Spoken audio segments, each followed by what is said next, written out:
Hi, I'm so glad you're here. This is Melissa, and together, let's find those grounding magical moments in our lives that nourish our spirituality.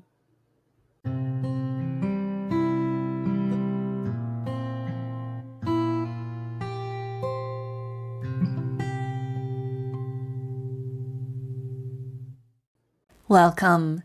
In this season, I want to talk about my journey of moving up to the mountains, the thought process, and adjustments that I had to make along the way. As a modern day pagan who's always lived in cities, it's pretty normal to romanticize the wild nature. It's whether it's things like, well, I can take a walk in the wild woods, in the forests anytime, or foraging for materials, or looking up to a dark night sky full of stars where stars are visible, or just being able to daydream and step outside of the house and look at the landscape, commune with nature anytime. So these things, being close to nature in a wild and intimate way, seems like the ultimate destination that pagans are supposed to chase after and are supposed to kind of be our goal and we work towards. And that the ways of city is often a barrier. With all that in mind, why is it that when I had the chance to move somewhere more rural and closer to nature and be a mountain witch, why is it that when the opportunity comes up, I was really resistant, and I clearly objected and resisted, and it made me question how real of a pagan or a nature lover am I to be kind of so cautious against the idea. But then first let's state the obvious. People can't just leave work behind. We can't just move away from where the jobs are or where family and communities are or where resources and facilities are. I've never considered myself a city girl. I don't love it and look for the glam and all that. And I've dealt with a lot of I dealt with inconvenience throughout my life anyway. But as my husband and I negotiate on how long of a drive to the grocery store is acceptable, whether it's 30 minutes, 45, how about 60 minutes? How awful is that? I became surprised how much he's interested in this change and how much he's okay with it and how little I am. And then we had to also go deeper into personal values from things like fresh produce, fresh grocery, veggies, and perishable stuff. That's important to me. But also the cultural stimulation and available information from stores, coffee shops, libraries, and art shows and events. These are all things that I feel are important for me to stay in touch with human world and the creative fields. And thirdly, I know moving deeper into the mountains means there's going to be a lot of new things to learn. And I don't know if my husband recognized that or not, that first it might be harder for me than for him. And also, I might not want to spend a lot of time learning those things if I could avoid it. Things like that.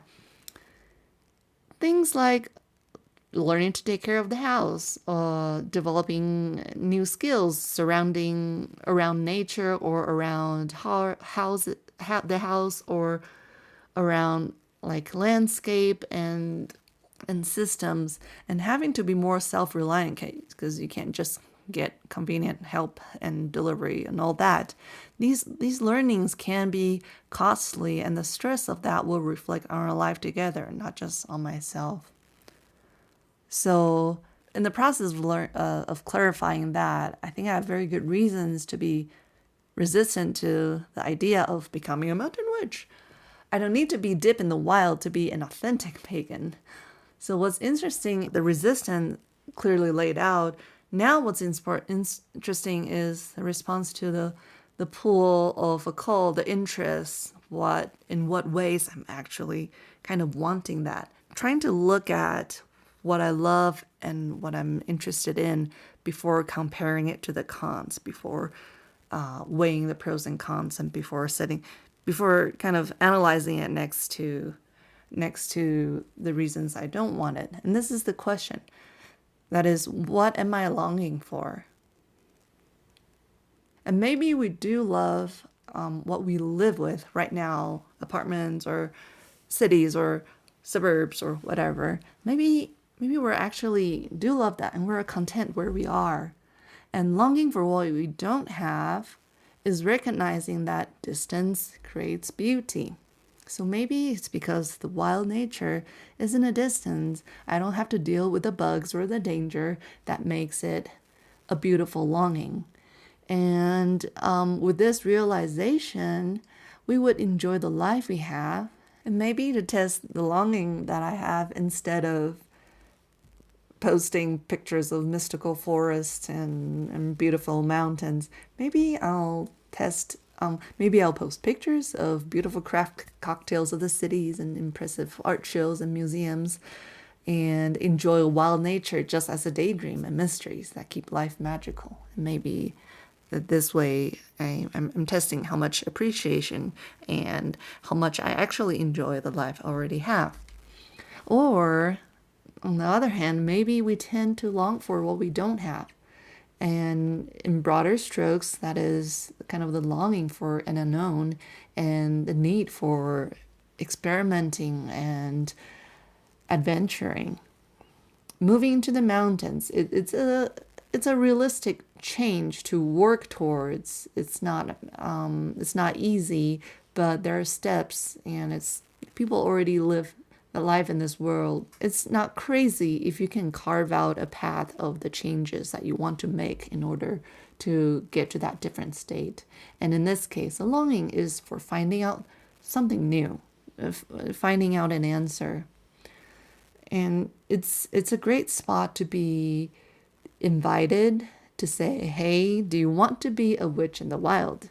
Because there's a life partner that I have that's ready to take the leap, it's almost too good of an opportunity to miss finding out. So I don't know for sure yet, but do I want to at least invest just to find out?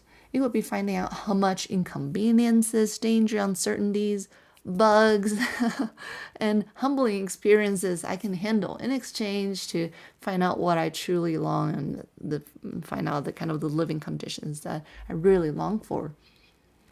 And so that's all I really wanted to say about the question. The question of what kind of longing do you have in terms of a pagan life and your relationship with nature and the wild. Perhaps digging into the question will make us love our current life even more, or maybe that'll prompt us in taking a chance. And so that's it, and I will see you for more in another episode.